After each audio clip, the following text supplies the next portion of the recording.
Hey you all, welcome back to Pros of Eden, and we're going to just jump into today's current news. Last night, Kamala gave a breathtaking interview for all of the wrong reasons, right? And Bret Baier, he did an amazing job of displaying exactly what Kamala Harris has done and what she hasn't done. And there was no opportunity for her to truly blame shift, but she was going to have to take accountability in this interview. So I love this, I love the fact that real journalism is making a comeback because people have questions and we don't want you to just throw her softball easy questions, which she has been getting her whole campaign long. But I want to tell you something that the Lord placed in my spirit last night. He said that adversity and challenges make you stronger. And when you're always given softball questions, when you're always giving the easy path, it doesn't build strength. And it doesn't train you up to be strong and ready for the battle. And this song has been playing in my spirit for the past 2 days. CeCe Winans, we're going into battle. We're going into battle. And we're going to have the victory because God is on our side. And so it's just amazing. Another word the Lord gave me yesterday as I was speaking to a coworker who was asking me, do you think that Bret Baier will actually bring in the questions that everybody wants to hear, or will it be softball? And the Lord put on my spirit that it was going to be the nail in the coffin for Kamala, that there was not going to be any coming back from that interview. It was going to seal the deal, so to speak. And so when I saw the interview last night after my son's football game, it just was like so much confirmation of what the Lord had already spoken to me regarding this particular interview. So without any further ado, we're going to take a look. But remember this, you all. It is challenges that make you stronger. And Donald Trump has gotten so much opposition that it's actually built him up to be stronger and stronger for that leadership position that we all know he is capable and made for. He's ready for it, you all. Anyways, let's take a look at today's clip. Dana, you've been on the other side. You've been on the rapper as a press secretary interviewing a president. And, I'm talking like 4 people waving their hands like it's got to stop. So Martha, I had to dismount there at the end. There's so many things, and she maybe should do more of these. Exactly. She should do more interviews, but because she and her handlers have spent so much time covering for her and giving her softball interviews, the first real interview she even had was with, what was his name, Bill Whitaker, a week or so ago. Other than that, she has been getting like the easy breezy treatment. But it doesn't build a warrior, does it? Meanwhile, Donald Trump has been getting all of the opposition. He's been getting all of the hard-hitting questions, and he doesn't back down from going into enemy's territory. And Kamala likes to say, well, he didn't show up for another second interview. Ma'am, he has showed up for every interview with you, while you've declined many interviews. The one debate that he says, I'm not going back to debate for what, right? It doesn't make sense. But she loves to gaslight people. But again, people are waking up. But like I want to tell you all, what the Lord spoke to me is adversity, challenges are good for you, because he was purged. Donald Trump was purged by the fire, and he's ready for this battle. You can put him in any arena, and he will come out a warrior. Let's keep watching. Madam Vice President, and they're giving me a hard rap Well, here. I thank you for the time. I thank you for the time. It's good to meet you. Thank you very much. Thank you. Unbelievable, truly. She couldn't last an hour with Bret Baier. She couldn't last 30 minutes. They took a 24 minutes interview. And I want you to understand, this wasn't live. They had to edit this interview. Think about how diabolical that truly is. They had to go and do some mild editing, or she would have been totally humiliated, which I guess she still ended up. So this is what happens when you all neglect to choose the least traveled road, when you want everything given to you, when everything's handed to you, when you're installed. You're not ready for the pressures that come with being the leader of the free world. She's not fit to be president, you all. Can you imagine sending her to the nations? Can you imagine? We're already a laughing stock, but this would totally decapitate the head off of America. This can't be so, right? And so there's no way that any sound person with discernment and a brain cell will check that box come November 5th for Kamala Harris. It would be suicide. We won't do that. Vice President, thank you for the time. Thank you. It's good to be with you, Bret. You know, voters tell pollsters all over the country and here in Pennsylvania that immigration is one of the key issues that they're looking at this election, and specifically the influx of illegal immigrants from more than 150 countries. How many illegal immigrants would you estimate your administration has released into the country over the last 3.5 years? Well, I'm glad you raised the issue of immigration because I agree with you. It is a topic of discussion that people want to rightly have.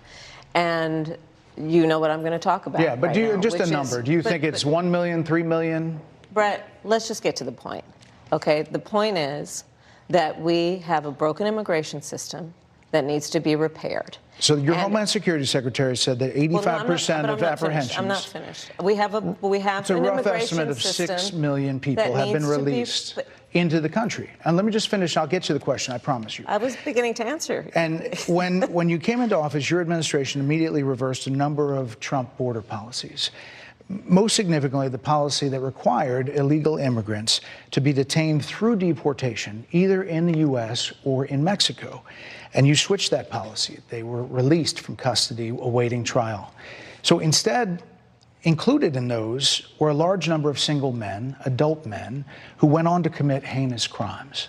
So looking back, do you regret the decision to terminate Remain in Mexico at the beginning of your administration? At the beginning of our administration, within practically hours of taking the oath, the first bill that we offered Congress, before we worked on infrastructure, before the Inflation Reduction Act, before the CHIPS and Science Act, before the bipartisan Safer Communities Act, the first bill, practically within hours of taking the oath, was a bill to fix our immigration system. Yes, ma'am. It was called the U.S. Citizenship Act of 2021. Exactly. It was essentially a pathway to citizenship for the... Yes, ma'am. May I finish responding, please? But you have to let me finish, You please. had the White House and the House and the Senate, and they didn't bring up that bill. I'm in the middle of responding to the point you're raising, and I'd like to finish. Yes, ma'am. We recognized from day one that, to the point of this being your first question, it is a priority for us as a nation and for the American people. And our focus has been on fixing a problem. And from day one, then, we have done a number of things, including to address our asylum system and put more resources, getting more judges, what we needed to do to tighten up penalties and increase penalties for illegal crossings, what we needed to do to deal with points of entry between border entry points. That's the work we did, and we worked on supporting what was a bipartisan effort, including some of the most conservative members of the United States Congress, to actually strengthen the border. That border bill would have put 1,500 more border agents at the border, which is why I believe the Border Patrol agents supported the bill. It would have allowed us to stem the flow of fentanyl coming into the United States, which is a scourge affecting people of every background, every geographic location in our country, killing people. It would have allowed us to put more resources into prosecuting transnational criminal organizations, which I have done as the Attorney General, former Attorney General of a border state. Madam Vice President, a couple of things. Prosecuted trafficking of drugs, guns, and human beings. And Donald Trump, but let me just finish. 6 Democrats voted against that bill. Learned about that bill and told them to kill it because he preferred to run on a problem instead of fixing a problem. Because he preferred to run on a problem instead of fix the problem. Now that is sad when I know your talking points. Everybody knows your talking points because you regurgitate them out of the script that they programmed you with. And this is what is so sad about Kamala Harris is she cannot come off the cuffs. She cannot come off of the script. She sticks to the script. What are you gonna do when you have to think outside of the box? What are you going to do when you're before nations and leaders and you have to be ready? You have to have the intellect, the capacity to just go. She doesn't have that. And this is why you're fired. This election, this is rightly a discussion that the American people want to have. And what they want are solutions, and they want a president of the United States who's not playing political games with the issue, I hear you, but actually is focused on fixing it. 6 Democrats voted against that bill. It would have allowed 1.8 million illegal immigrants into the country a year. A lot of conservatives had a problem with it. These are the 6 Democrats. But more importantly, back to the original premise, Jocelyn Nungary, Rachel Morin, Laken Riley, they are young women who were brutally assaulted and killed by some of the men who were released at the beginning of the administration, well before a negotiated bipartisan bill. Former President Clinton actually referred to Laken Riley Sunday campaigning for you in Georgia, saying if those men had been properly vetted, Laken Riley probably would not have been killed.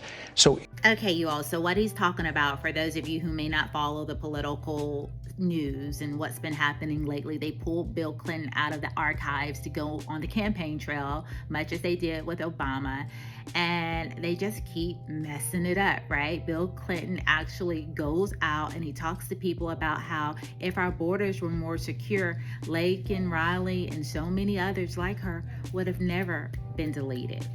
But because our borders were unsecure, these things happen. And this put her in the position where now she actually has to take accountability, which she's been ducking and dodging these types of questions. And she hasn't even mentioned these young women's name, like Laken Riley. She's not even talked or said her name. Say her name, Miss Beyonce lover, say her name. But she has not done so, much like the Gold Star members that they left in Afghanistan to die because they pulled out and they had no strategy. They just left, and it left us vulnerable, and the men and the women that lost their lives that day because of her recklessness. It's called accountability. It's called taking ownership.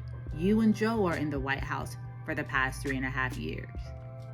You and Joe, okay?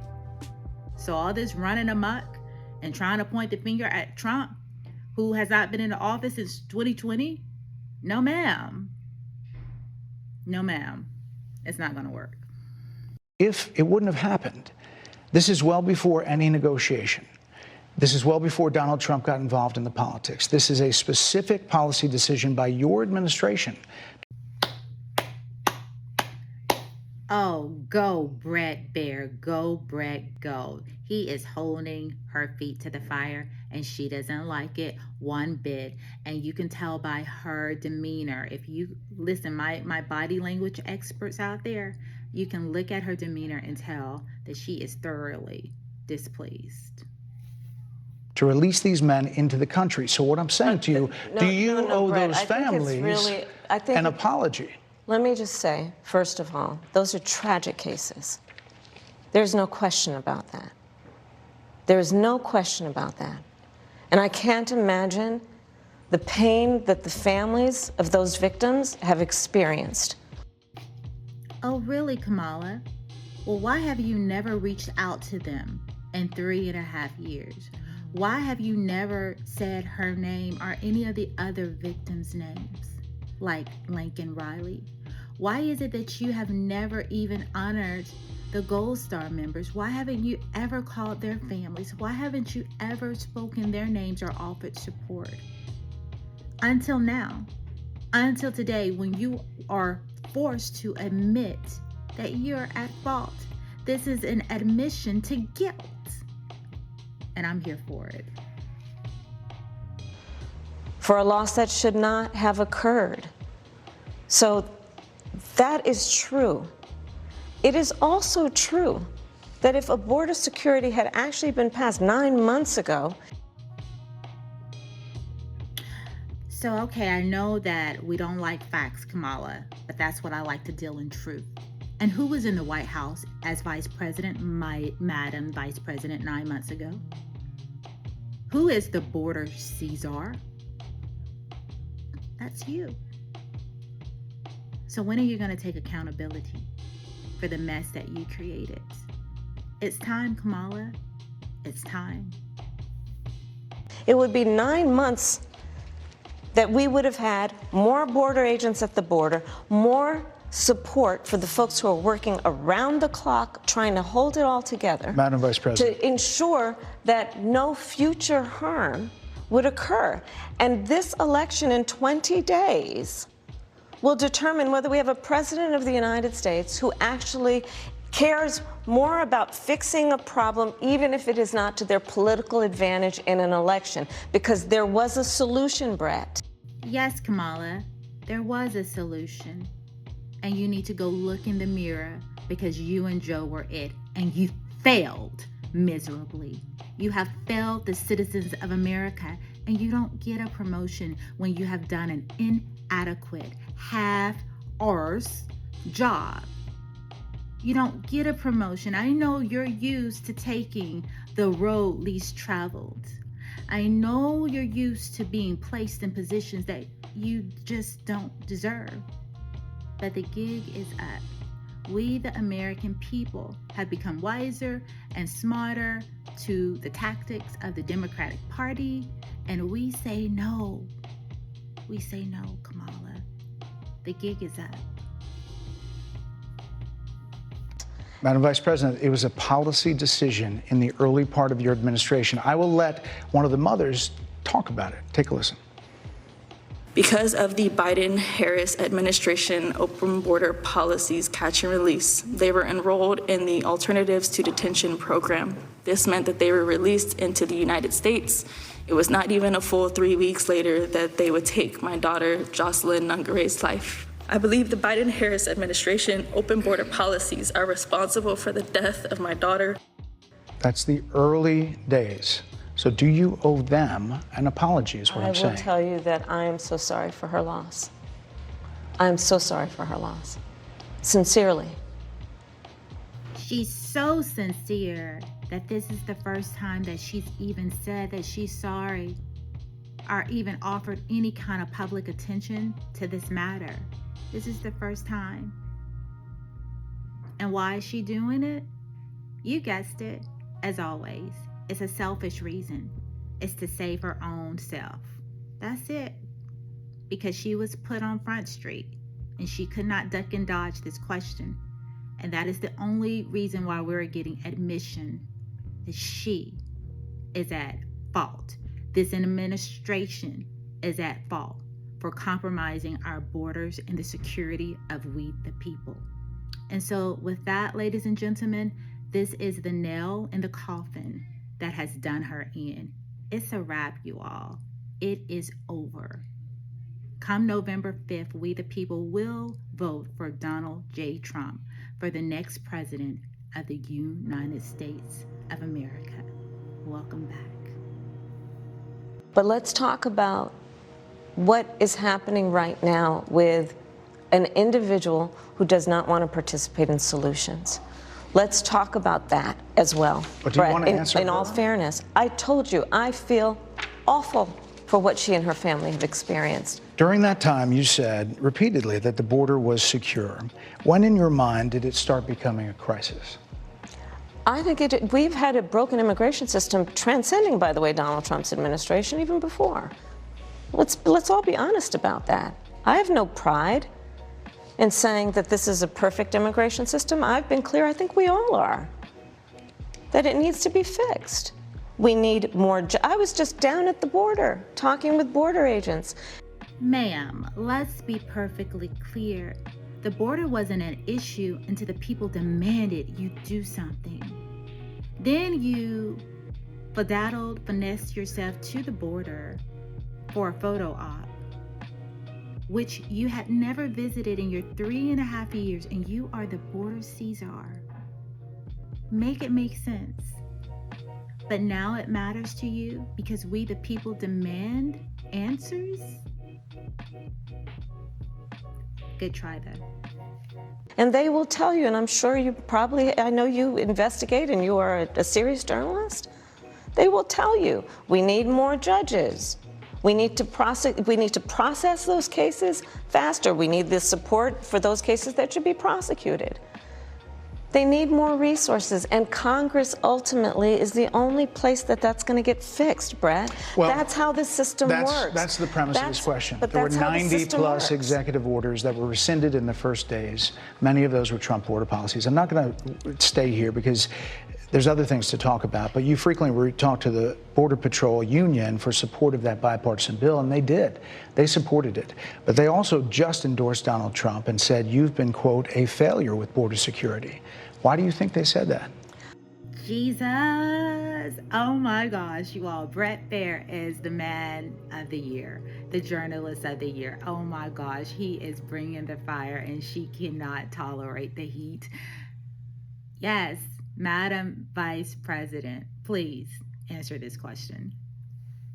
I think they're frustrated, and I get it. They want support. Come on, Bret Baier is bringing the heat, you all, and I'm here for it. You know, he's holding her accountable. You're the border Caesar. You've been in the White House for 3.5 years and counting, okay? What have you done for the American people? How have you secured our borders? And the answer is you haven't, and we've got the receipts. And I love how he is just holding her accountable, and she is seething on the inside as well as the outside. She's about to discombobulate in 5, 4, 3, 2, 1. They want support, and that's what that border security bill would have done. These guys down at the border, these men and women, they're working hard. They're working around the clock. I get it. There's a lot of people that look back at what you said in 2019 when you first ran for president. And there have been changes, and you've talked about some of them. When it comes to immigration, you supported allowing immigrants in the country illegally to apply for driver's license, to qualify for free tuition at universities, to be enrolled in free health care. Do you still support those things? Listen, that was 5 years ago, and I'm very clear that I will follow the law. I have made that statement over and over again. And does she support those things? Not only does she support those things, Bret Baier, she's currently in the process of doing those things. Yes, Kamala, let's talk about all of the dollars that you're giving to the illegal immigrants that you call legal because you put them under protective status. Let's talk about how you give them driver's license. They don't show any proof of ID or age or anything. They just signed a little card. They get this paper and they have to have that done every 45 days and they can just drive. Meanwhile, we, the American people, we have to take a driver's test. We have to be a certain age. We have to prove that we're a certain age. We have to have insurance, you know, all of those wonderful things we, the people, the American citizens have to have. Well, yeah, they get a pass. Why? So come November, she's hoping that they will vote for her. But even they are not going to go vote for you. It's not going to work. But that was the hope. as Vice President of the United States, that's exactly what I've done, not to mention before. If that's the case, you chose a running mate, Tim Walz, governor of Minnesota, who signed those very things into state law. So do you support that? We are very clear, and I am very clear, as is Tim Walz, that we must support and enforce federal law, and that is exactly what we will do. What you doing, Bret? Wait a minute. She looking at you like that isn't on the script. Bret, what are you talking about? I don't have any answers for those questions. That is not on my programming. And she's literally shutting down as we speak. Because if it's not on the script, she is not the type of person that can go off the cuff. Because it's not in her. You know, when you have knowledge and you have the intellect and the capacity to speak on certain topics, it is just in you. Like when I come and deliver the word to y'all, I don't have to pull out my note cards. I don't have to pull out all of these things.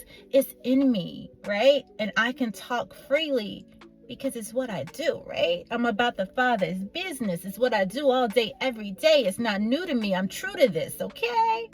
Kamala.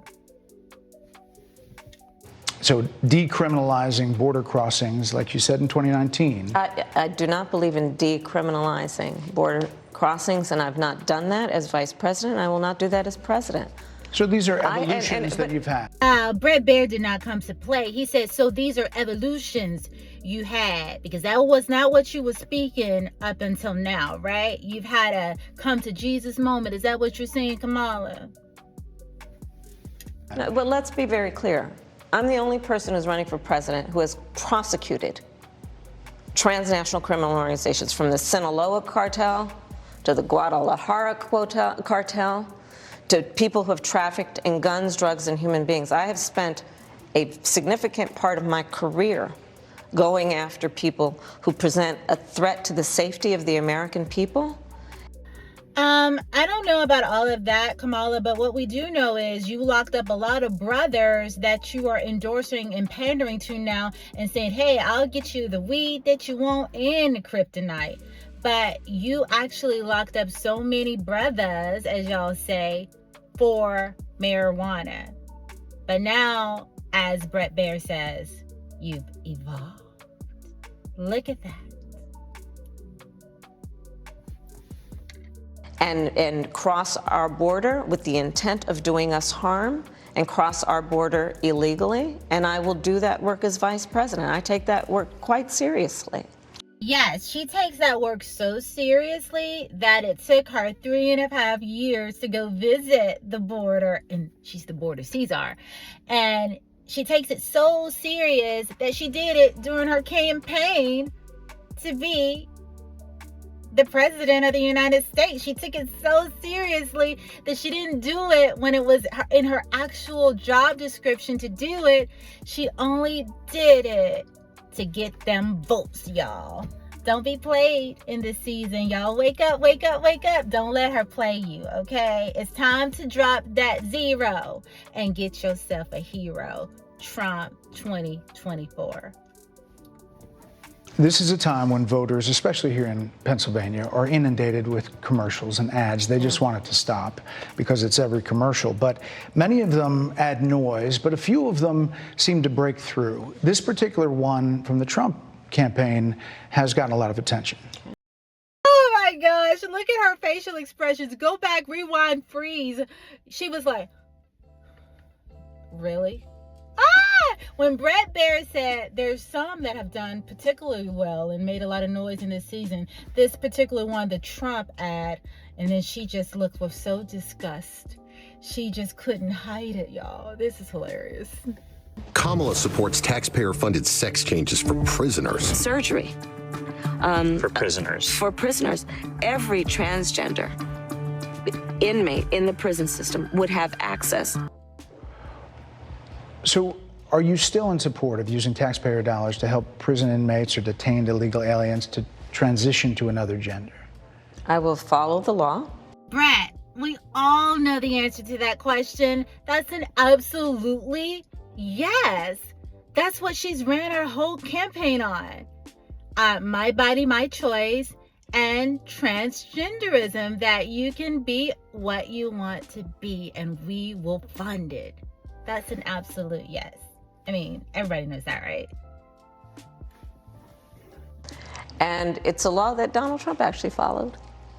You're probably familiar with, now it's a public report, that under Donald Trump's administration, these surgeries were available on a medical necessity basis to people in the federal prison system. And I think, frankly, that ad from the Trump campaign is a little bit of like throwing stones when you're living in a glass house. The Trump aides say that he never advocated for that prison policy and no gender transition surgeries you know what? You got to take during responsible for what happened presidency. in your administration. Yeah, no. Lord have mercy. Did she just have the audacity to say, well, you've got to take responsibility of what happens under your administration? Kamala! That's what we've been trying to get you to do. And the truth is, everybody knows that when Trump gets into the White House, he is about to ban all of these transgender reassignments of the youth. It will be no more. Reverse, reverse. And you all know that. You've ran your whole campaign on my body, my choice, and LGBTQT, and reassignment, gender reassignments for their youth being available, including prisoners, whosoever will. This is what you've ran your campaign on. So let's not pretend now that you're not all for it. We can't flip-flop now. You've got to, come on, Kamala. Stick to what you say you believe. Surgeries happened in this presidency. It's in black and white. Would you still advocate for using taxpayer dollars for gender reassessment surgeries? I will follow the law, just as I think Donald Trump would say he did. You would have a say as president. Like I said, I think he spent $20 million on those ads, trying to create a sense of fear in the voters because he actually has no plan in this election that is about focusing on the needs of the American people. Whereas, at $20 million on that ad, on an issue that, as it relates to the biggest issues that affect the American people, it's really quite remote. And again, his policy was no different. Okay, I'm here with the receipts. That's why y'all love me, right? Okay, here's the fact. Kamala is over here shaming Donald Trump for spending $20 million for an ad. But do y'all want to know how much she spends a day on her campaign on these streets, in these streets? $5 million a day. Why? How can she do that? Well, when you got big folks with big money like George Soros backing your campaign, and Google and BlackRock and Vanguard, well, you can just make it rain out here in these campaign streets. But the audacity that this is what Kamala does. She says, cake for me, none for you. I have my $62,000 Tiffany necklace and earrings plus, and I'm going to the border looking like $1 million. But then she'll shame everybody else for, prospering in the land. Honey, she is just full of deception. I hope y'all are seeing that, okay? She is not what she says she is. At least Trump tells you exactly what he's going to do. He tells you like it is. You may not like how it sounds. You may not like his delivery.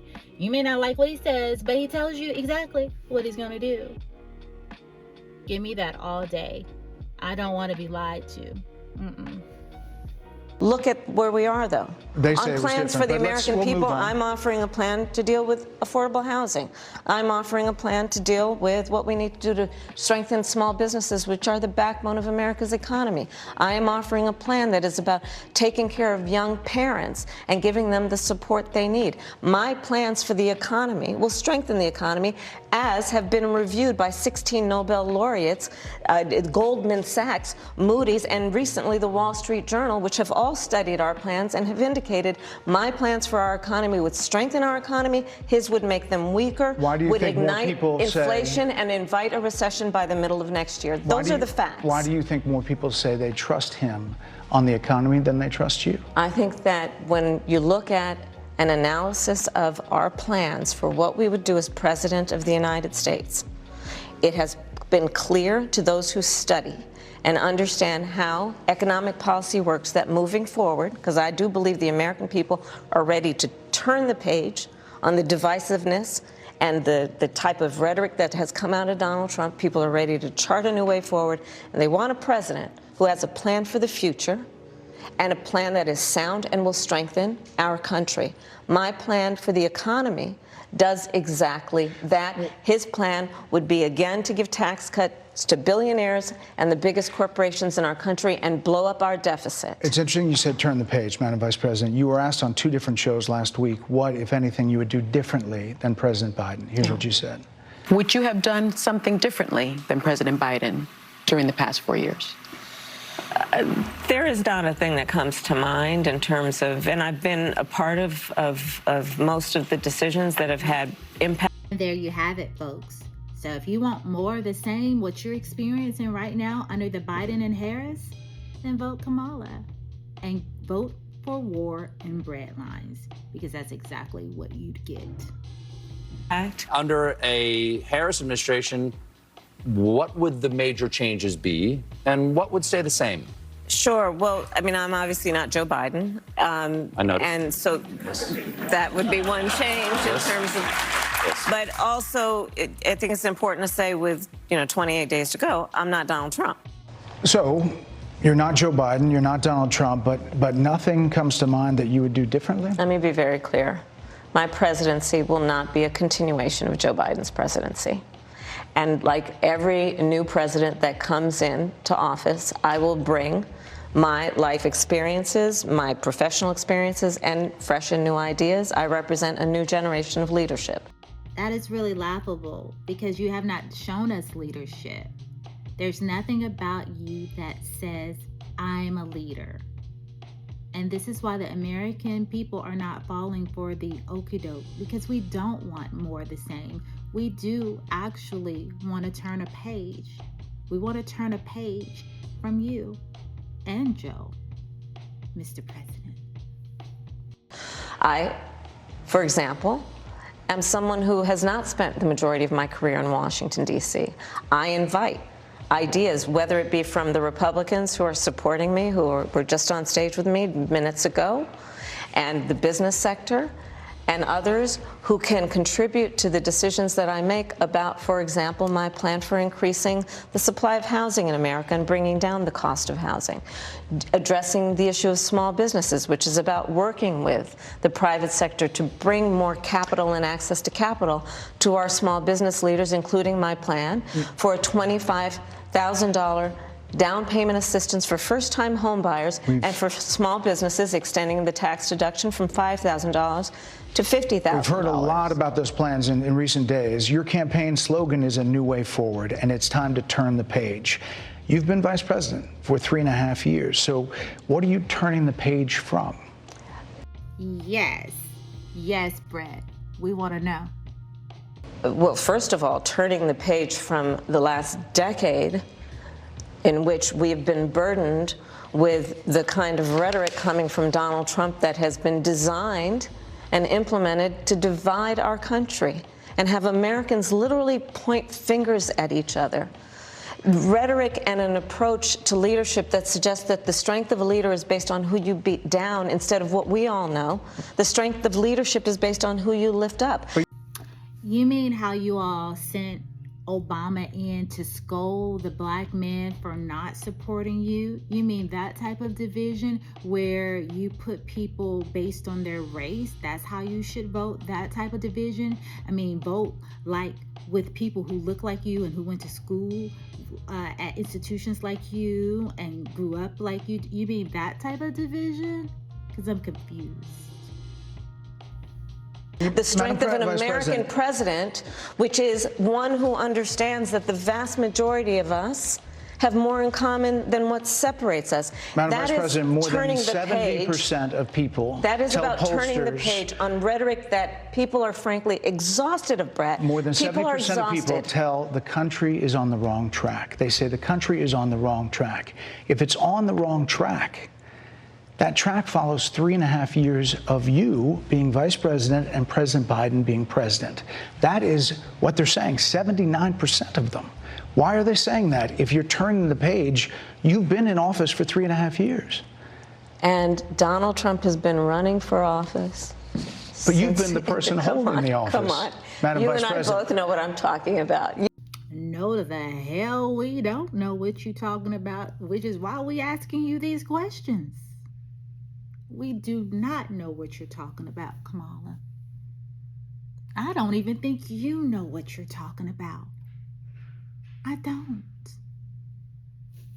You and I both know what I'm talking about. I actually don't. What are you talking about? What I'm talking about is that over the last decade, people have become. But listen, over the last decade, it is clear to me, and certainly the Republicans who are on stage with me, the former chief of staff to the president, Donald Trump, former defense secretaries, national security advisor, and his vice president, one, that he is unfit to serve, that he is unstable, that he is dangerous, and that people are exhausted with someone who professes to be a leader who spends full time demeaning and engaging in personal grievances and it being about him instead of the American people. People are tired of that. If that's the case, why is half the country supporting him? Why is he beating you in a lot of swing states? Why, if he's as bad as you say, that half of this country is now supporting this person who could be the 47th president of the United States? Why is that happening? Please, Bret Baier, let me do you the honors, because I don't know if you're going to get an answer from word salad, but I would like to tell you why I am casting my vote for Donald Trump. People are tired of Bidenomics. People are tired of the deception, false promises. You make all these promises during election season. You get up in that White House and you do absolutely nothing, like you and Joe Biden have done for the last 3.5 years. You've vacationed. You have had the best, rest of any president that has been known to sit in the White House, because you all have done absolutely nothing with the time that you have. And I'm sorry, the American people do not want to give you another 4 years to further destroy our country to the point where there would be no recovery. So the American people say no to you, Kamala Harris. We have had enough of the lies and the deception. And the people are what? They're waking up, because we are in the Great Awakening, the third Great Awakening, to be quite specific. And also, there are so many of us that want God in our schools, in our nations, in our policies and legislations. We're not for the wokeism agenda. We're not for children having the authority or the right to change their identity in their youth, when they're still developing, when they're still trying to figure life out, when there's so much confusion. Why add another layer? We're not for that. We're not for government coming into our homes and telling parents how to raise their children and what their morality is and what their values is. And when it doesn't align to Tim Walz and y'all's debauchery, you have the right to remove our children from our home? I don't think so. We're not for that. America is waking up to your shenanigans. We want God back in our nation. We don't want to usher in further Sodom and Gomorrah like your master puppet, Barry Soetoro did. I know you all want to finish Barry's work, but the American people say, no, we don't want Sodom and Gomorrah Part 2 in our nation. We want our country restored. We want to bring hope and change. We want to bring God back into our nation, to fear the Lord, the fear of the Lord. That matters to a lot of Americans, more than you ever estimated. This is an election for President of the United States. It's not supposed to be easy. I know, but it's not supposed to be. It is not supposed to be a cakewalk for anyone. So are they misguided, the 50%? Are they stupid? What is it? I would never say that about the American people. And a viral video with millions of views shows Vice President Kamala Harris calling young adults stupid. What else do we know about this population, 18 through 24? They are stupid. In fact, if you listen to Donald Trump, if you watch any of his rallies, he's the one who tends to demean and belittle and diminish the American people. He's the one who talks about an enemy within, an enemy within, talking about the American people, suggesting he would turn the American military on the American people. We asked that question to the former president today. Harris Faulkner had a town hall, and this is how he responded. I heard about that. They were saying I was like threatening. I'm not threatening anybody. They're the ones doing the threatening. They do phony investigations. I've been investigated more than Alphonse Capone. He was the greatest gangster. No, it's true. No, but think of it. It's called weaponization of government. It's a terrible thing. So, Bret, I'm sorry, and with all due respect, that clip was not what he has been saying about the enemy within, that he has repeated when he's speaking about the American people. That's not what you just showed. Well, he was asked about that specific... No, that's not what you just showed. In all fairness and respect to you, that was the question that we asked him. You didn't show that, and here's the bottom line. He has repeated it many times, and you and I both know that. And you and I both know that he has talked about turning the American military on the American people. He has talked about going after people who are engaged in peaceful protest. He has talked about locking people up because they disagree with him. This is a democracy. And in a democracy, the President of the United States, in the United States of America, should be willing to be able to handle criticism without saying he'd lock people up for doing it. And again, this is so rich coming from people who say things like, you know, you ain't black if you don't vote for me. Or you go and you scold people for not voting according to your standard and your beliefs. And so you try to shame them.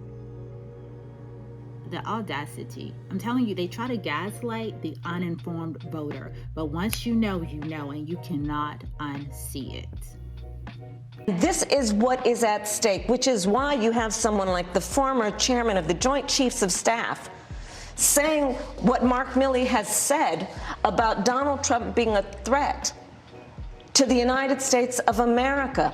He's quoted in the Bob Woodward book that way, yes. Let me ask you this, Madam Vice President. You call Donald Trump... The significance of that. You call Donald Trump... he's misguided. You say now he's unstable. He is unstable, Brett. He's not well. You say he's mentally not stable. He's not stable. Let me ask you this. You told many interviewers that Joe Biden was on his game, that ran around circles on his staff. When did you first notice that President Biden's mental faculties appeared diminished? Oh, y'all, listen, Bret Baier did not come to play any games with Kamala. When did you first discover that Joe Biden was unfit, since you got on these campaign trails and said that he was just stellar? He was ready to go, prime condition. And then you have the audacity to say that Trump is not in shape or in the mental capacity to run this country, that he's dangerous. Do y'all see the deception? Where was this energy when you were trying to throw Joe Biden onto us until it was your time to shine, and you thought you would steal, where y'all staged a coup to take it from Biden so that you could be here before us, who no one voted for? I want to reiterate, no one voted for you, Kamala. The audacity. Joe Biden, I have watched from the Oval Office to the Situation Room, and he has the judgment and the experience to do exactly what he has in making very important decisions on behalf of the American people. There were no concerns raised? Brett, Joe Biden is not on the ballot. I understand. And Donald Trump but is. You talked about it. And Donald Trump After George Clooney said within a few minutes of talking to President Biden at a fundraiser that he thought this was not the same Joe Biden that we saw on the debate stage. Donald Trump is on the ballot. I understand. You met with him at least once a week for 3.5 years. You didn't have any concerns? I think the American people have a concern about Donald Trump, which is why the people who know him best, including leaders of our national security community, have all spoken out, even people who worked for him. Now let's talk about the people that have worked for you, Kamala Harris, that say that you are despicable to work for, that you're a tyrant, that you are not knowledgeable, that you throw your work on other people. Let's talk about the people who say that they would not lift a finger to support you, that worked under you. No, we don't want to talk about that. We want to talk about all the people Donald Trump got rid of and fired for not doing their job. You all like to keep people in positions for 1,000,000 years, like Nancy Pelosi, who haven't done their job, and they just get a free ticket, a free meal, right? A free ride. Y'all love that kind of behavior. But Trump meant what he said when he said he is there to drain the swamp. And the truth is, you all are scared because you don't want to be exposed. But the exposure is going to happen regardless. It is just going to be ramped up in this hour. Let's go. In the Oval Office, worked with him in the Situation Room, and have said he is unfit and dangerous and should never be president of the United States again, including his former vice president, which is why the job was open for him to choose another running mate. So that is a fact. That is a fact. Madam Vice President, two more things. You were asked on 60 Minutes about the biggest threat that the world faces, that the U.S. faces. This is what you said. Which foreign country do you consider to be our greatest adversary? I think there's an obvious one in mind, which is Iran. Iran has American blood on their hands, okay? This attack on Israel, 200 ballistic missiles.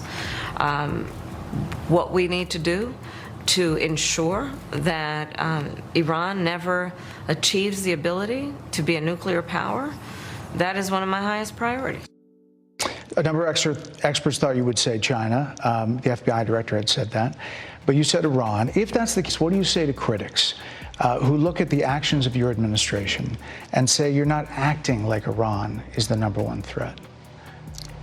Well, I will tell you most recently, whether it was in April or in October, in the several hours on each occasion that Iran posed a threat to Israel, I was there.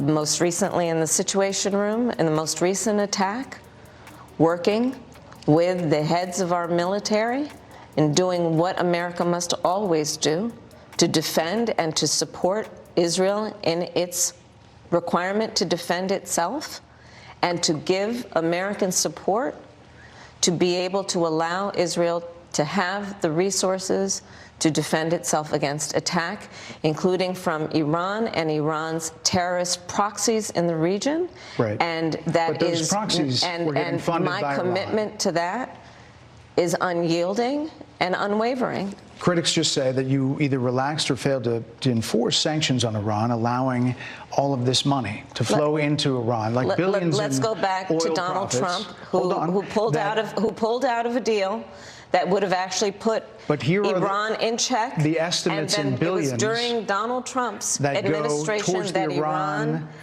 regime. That we had an American military base that was attacked, where American soldiers suffered traumatic brain injuries, and Donald Trump dismissed them as headaches, not to mention how Donald Trump has treated and talked about America's military and military service people, calling them suckers and losers, Hamas, has diminished the significance. We're talking over each other. I apologize. Well, I would like that we would have a conversation that is grounded in full assessment of the facts, which includes, I think this interview is supposed to be about the choices that your viewers should be presented about this election, and the contrast is important. Yes, ma'am. And on the subject of Iran, I am offering what should be an important contrast that is presented for folks to make a decision that they feel. Who look at what the administration did and say and think differently. Madam Vice President, they're wrapping me very hard here. I hope you got to say what you wanted to say about Donald Trump. There are a lot of things. There's more to say. I have much more to say. There are a lot of things that people want to learn about you and your policies. My Lord, this was the best interview. I wished it could go longer, because the more she talks, the more she exposes herself. Wonderful job, Bret Baier. You all, this is just fascinating, because her handlers are behind the scenes telling them to wrap it up. Because the more she talks, they're like, oh my gosh, we've got to get her out of there. She is literally assassinating, unaliving her campaign as we speak, the longer we let her speak. But it's too late, it's done, right? The nail is in the coffin. She has sealed her fate. You all, this is quite fascinating. This is why they don't let her go off of the trails on these campaign streets without a script. She doesn't do well. And they are wrapping him up in the background, and he's like, wait a minute, I'm just trying to finish my questions. And he's like, look, I gotta stop, because your people are like, that's it, get her out of here. Wow. And that's why we I invited invite you everyone to go to KamalaHarris.com, and you will see that I have 80 pages of policies that are quite comprehensive. Yes, you mean those policies that it took you 40 days and 40 nights to get written up and put on your website, because for the longest she had no policy, and to her people were like, what you running on? What's the vision? What we doing here? And then she, got her act together. But y'all, if you know, you know. 40 days and 40 nights it took her to write up them sad policies. And should be accessible to anyone who would like to read them. And it includes what I intend to do about affordable housing, what I intend to do about small businesses, what I do And that's why we invited you here, our economy, to see where you were in 2019 and where you are now. America's military and ensure we have the most lethal and best fighting force in the world. Madam Vice President, and they're giving me a hard rap Well, here. I thank you for the time. I thank you for the time. It's good to meet you. Thank you very much. Thank you. Okay, it's happening. Everybody stay calm. What's the procedure, everyone? What's the procedure? Stay calm! Wait.